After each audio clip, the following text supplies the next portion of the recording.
достар, менің атым Айгерім Кекс каналының авторы боламын. Бүгін сіздермен торттың шығынын, себе стоимосын, яғни соны шығару жолдарын көрсететін боламын. Видеоны соңына дейін міндетті түрде қараңыздар, каналыма жазылып, қоңыраушаны басып қойуды ұмытпаңыздар. Так, біздің торттың бағасын есептейміз. Біздің 45 теңгеден аламын да. Теңге бір штука. 150 граммды, шекерді 350 теңгеден аламын. Шоколадты, Қазақстан шоколадын тоже 350 теңгеден аламын, өз басым. Сармай закромы 450 теңгеден аламын. Онды 2 килограмм ұнымыз бізде где-то бір 9 теңге, соның жартысын аламыз 1 килограммдығын 450 теңгеге.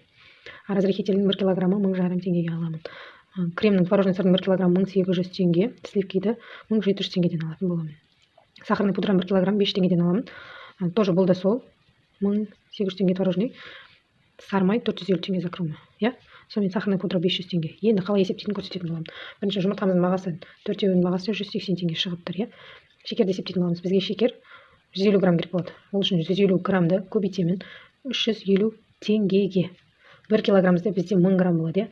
1000 граммға бөлемін. Сонда біздің шекеріміздің бағасы 52-де 5 болып шығады. Калькуляторға салып көрсеңіздер, сол баға шығады. 52-де 5. Енді шоколадты қалай есептейміз? Бізде шоколад 90 грамм керек. Көбейтеміз 350 теңгеге. Ол жерде Қазақстан шоколадын айтып тұрмын. Егер килограмм алсаңыздар, килограммдық бағасын жазып, мұнда килограммдық бағасын жазып, 1000-ға бөлетін боласыздар. Бұл жерде 100 граммдық бөлетін боламыз. Өйткені бір Қазақстан шоколадында 100 грамм, сол себепті біздің шоколадымыздың бағасы 315 теңге шығып тұр.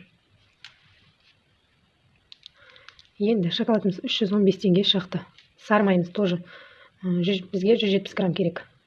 Көбейтемін 450 теңгеге. Ол жерде закрома майда 200 ғана грамм болады, сол себепті 200-ге бөлемін, 200 граммға. Сонда біздің сармаймыздың 382 теңгеде 5 шығып тұр. 382-де 5 теңге шығып тұр. Онда тоже, онда есептейтін боламыз, 200 грамм керек бізге. Оны көбейтеміз 450 теңгеге. Бұл 1 килограммдық оның бағасына. Енді 1000-ға бөлеміз. Сонда бізде 90 теңге шығып тұр. 90 теңге. Разрыхитель тоже самый сондай. 15 граммды көбейтемін 1000 теңгеге. Бөлемін 1000-ға, 1 килограммды айтып тұрмын. Сонда бізде 22-де 5 теңге шығып тұр. Кремді есептейтін боламыз. Кремді есептейміз. Крем шатастырып үшін сіздерге 600 грамм керек бізге. Соны көбейтемін 1800 теңге. 1 килограмм 1800 теңге аламын мен өз басым. Оны бөлемін 1000-ға. Сонда бізде шығады 1080 теңге. 1080 теңге шығып тұр. Сливки тоже сондай. 400 грамм сливкиді көбейтеміз 1700 теңгеге. Бөлеміз 1000-ға. Сонда бізде шығып тұр 680 теңге. Сливкидің бағасы бір тортқа кететін. Сахарная пудра тоже самый сондай. Так, 160 граммды көбейтемін 500 теңгеге. Бөлемін 1000-ға. Сонда бізде бағасы шығып тұр 80 теңге. Бұны да солай есептеп шығарып аласыздар.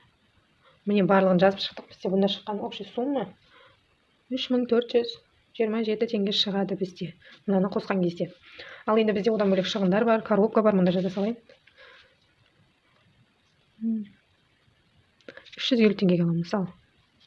Одан бөлек лента тоже тыйын тұрады, оформленияға кететіні бар. Почеркім жаман болып кетті, айтып кетпеңіздер, қисайып жазғаннан. Оформленияға где-то бір 500 000 теңге кетуге болады. Ол өзіңіздің неңізге қарай. Егер сложный оформление болса, немесе пряник болса, пряникті бөлек бағасын есептейтін боласыздар. Мысалы 600 теңгеден аламын мен пряникті, 600-ден бөлек есептейтін боласыз. Қанша пряник қоясыз, сонша бағаны есептейсіз. Ал былайша өз басым мастикамен болса, алмаймын, фруктымен болса да алмаймын. Сондай пряник, немесе вафельный бумагамен болса, алатын боламын. Бізде сонда қосқанда общий суммамыз бір торттың ақшасы. Мынаны қосамыз енді мұнда. 350 теңгені и плюс 500 теңгені. Бізде қазір шығады полный сумма 4277 бір тортқа кетіп тұр. 2 килограммдық торт. 2 килограммдық тортқа. Осынша баға кетіп тұр.